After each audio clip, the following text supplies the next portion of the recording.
لیکن وہ آپس میں اختلاف کرنے لگے تو اللہ نے ان کی طرف بشارت دینے والے اور ڈر سنانے والے پیغمبر بھیجے اور ان پر سچائی کے ساتھ کتابیں نازل کی تاکہ جن امور میں لوگ اختلاف کرتے تھے ان کا ان میں فیصلہ کر دے۔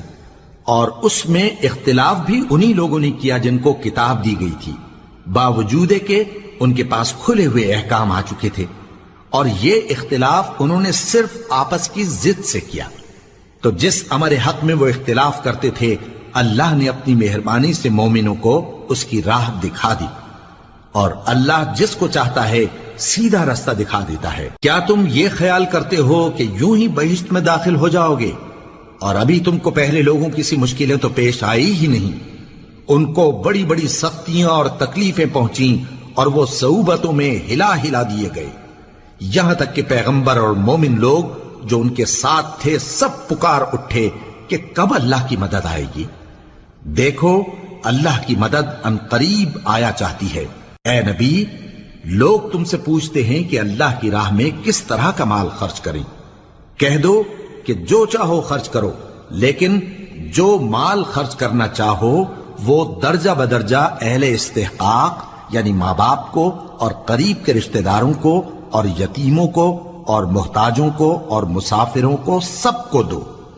اور جو بھلائی تم کرو گے اللہ اس کو جانتا ہے۔ مسلمانوں، تم پر اللہ کے رستے میں لڑنا فرض کر دیا گیا ہے، اور وہ تمہیں ناگوار تو ہوگا،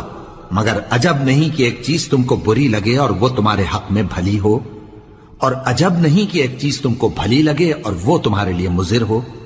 اور ان باتوں کو اللہ ہی بہتر جانتا ہے اور تم نہیں جانتے۔ اے پیغمبر، لوگ تم سے عزت والے مہینوں میں لڑائی کرنے کے بارے میں دریافت کرتے ہیں، کہہ دو کہ ان میں لڑنا بڑا گناہ ہے، اور اللہ کی راہ سے روکنا اور اس سے کفر کرنا اور مسجد حرام یعنی خانہ کعبہ میں جانے سے بند کرنا اور اہل مسجد کو اس میں سے نکال دینا جو یہ کفار کرتے ہیں، اللہ کے نزدیک اس سے بھی زیادہ گناہ ہے، اور فتنہ انگیزی خونریزی سے بھی بڑھ کر ہے، اور یہ لوگ ہمیشہ تم سے لڑتے رہیں گے یہاں تک کہ اگر مقدور رکھیں تو تم کو تمہارے دین سے پھیر دیں، اور جو کوئی تم میں سے اپنے دین سے پھر کر کافر ہو جائے گا اور کافر ہی مرے گا تو ایسے لوگوں کے اعمال دنیا اور آخرت دونوں میں برباد ہو جائیں گے،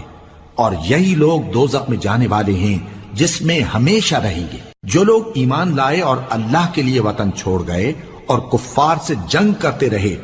وہی اللہ کی رحمت کے امیدوار ہیں، اور اللہ بخشنے والا ہے، رحمت کرنے والا ہے۔ اے پیغمبر، لوگ تم سے شراب اور جوئے کا حکم دریافت کرتے ہیں، کہہ دو کہ ان میں گناہ بڑے ہیں اور لوگوں کے لیے کچھ فائدے بھی ہیں، مگر ان کے گناہ فائدوں سے کہیں زیادہ ہیں۔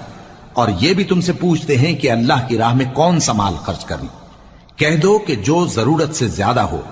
اس طرح اللہ تمہارے لیے اپنے احکام کھول کھول کر بیان فرماتا ہے تاکہ تم سوچو، یعنی دنیا اور آخرت کی باتوں میں غور کرو۔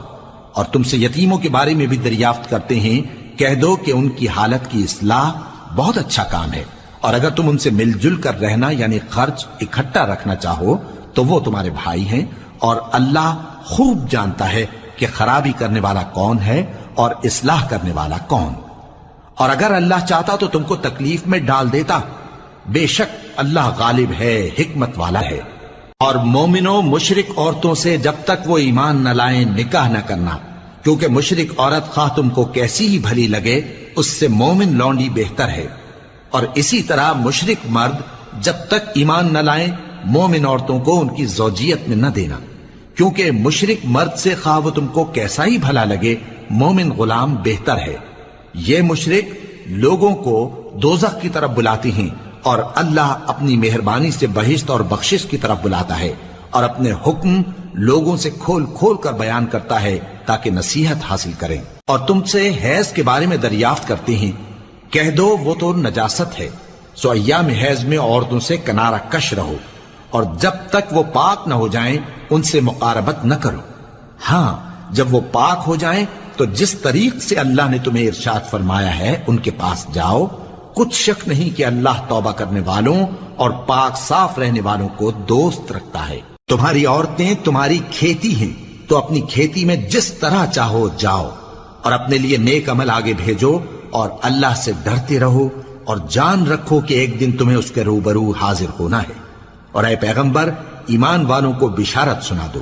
اور اللہ کے نام کو اس بات کا ہیلا نہ بنانا کہ اس کی قسمیں کھا کھا کر سلوک کرنے اور پرہیزگاری کرنے اور لوگوں میں صلح و سازگاری کرانے سے رک جاؤ، اور اللہ سب کچھ سنتا ہے، جانتا ہے۔ اللہ تمہاری لغو قسموں پر تم سے مواخذہ نہیں کرے گا، لیکن جو قسمیں تم قصد دلی سے کھاؤ گے ان پر مواخذہ کرے گا، اور اللہ بخشنے والا ہے، بردبار ہے۔ جو لوگ اپنی عورتوں کے پاس جانے کی قسم کھا لیں ان کو 4 مہینے تک انتظار کرنا چاہیے۔ اگر اس عرصے میں قسم سے رجوع کر لیں تو اللہ بخشنے والا ہے، مہربان ہے۔ اور اگر طلاق کا ارادہ کر لیں تو بھی اللہ سنتا ہے، جانتا ہے۔ اور طلاق والی عورتیں 3 حیض تک اپنے تئیں روکے رہیں، اور اگر وہ اللہ اور روز قیامت پر ایمان رکھتی ہیں تو ان کو جائز نہیں کہ اللہ نے جو کچھ ان کے شکم میں پیدا کیا ہے اس کو چھپائیں۔ اور ان کے خاوند اگر پھر موافقت چاہیں تو اس مدت میں وہ ان کو اپنی زوجیت میں لے لینے کے زیادہ حقدار ہیں۔ اور عورتوں کا حق مردوں پر ویسا ہی ہے جیسے دستور کے مطابق مردوں کا حق عورتوں پر ہے، البتہ مردوں کو عورتوں پر 1 درجہ فضیلت ہے، اور اللہ غالب ہے، صاحب